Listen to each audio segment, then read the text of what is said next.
కార్తీక్ శౌర్యని హాస్పిటల్‌కి తీసుకొని వస్తూ ఉంటాడు. ఇంతలో అక్కడ ఉన్న శౌర్య, "ఏంటి నాన్న ఇక్కడికి ఎందుకు తీసుకొని వచ్చావు? నేను అమ్మ దగ్గరికే వెళ్ళిపోతాను. నన్ను అమ్మ దగ్గర వదిలిపెట్టేయి" అని చెప్పేసైతే అంటూ ఉంటుంది.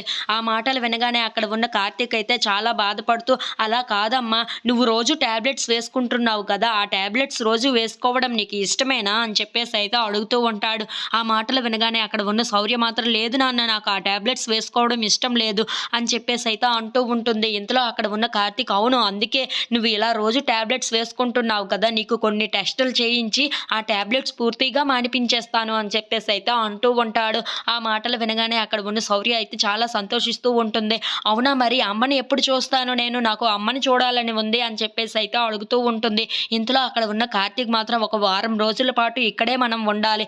అప్పుడు ఆ తర్వాతే అమ్మని చూడాలి" అని చెప్పేసైతే అంటూ ఉంటాడు. ఆ మాటలు వినగానే అక్కడ ఉన్న శౌర్య అయితే, "వారం రోజుల తర్వాత మళ్ళీ అమ్మని చూడాలా?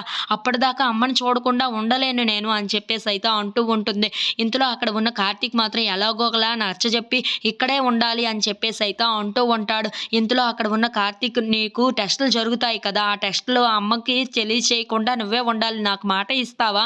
అమ్మకి తెలియకూడదు ఈ విషయం" అని చెప్పేసైతే అంటూ ఉంటాడు. ఆ మాటలు వినగానే అక్కడ ఉన్న శౌర్య అయితే కొంచెం సేపు ఆలోచించి, "సరే నాన్న, నీకు మాట ఇస్తున్నాను. అమ్మకి ఈ టెస్టుల కోసం ఏమీ చెప్పను" అని చెప్పేసైతే అంటూ ఉంటుంది. ఆ మాటలకి అక్కడ ఉన్న కార్తీక్ అయితే చాలా సంతోషిస్తూ ఉంటాడు. నా నా శౌర్య చాలా వెరీ గుడ్ గర్ల్ అని చెప్పేసైతే అంటూ ఉంటాడు. ఇంతలో అక్కడ ఉన్న శౌర్య కూడా చాలా సంతోషంగా, నాకు ఇది అయిపోయిన వెంటనే నేను అమ్మ దగ్గరికి వెళ్ళిపోవచ్చు కదా!" అని చెప్పేసైతే అంటూ ఉంటుంది. ఆ మాటలకి అక్కడ ఉన్న కార్తీక్ అయితే, "ఆ!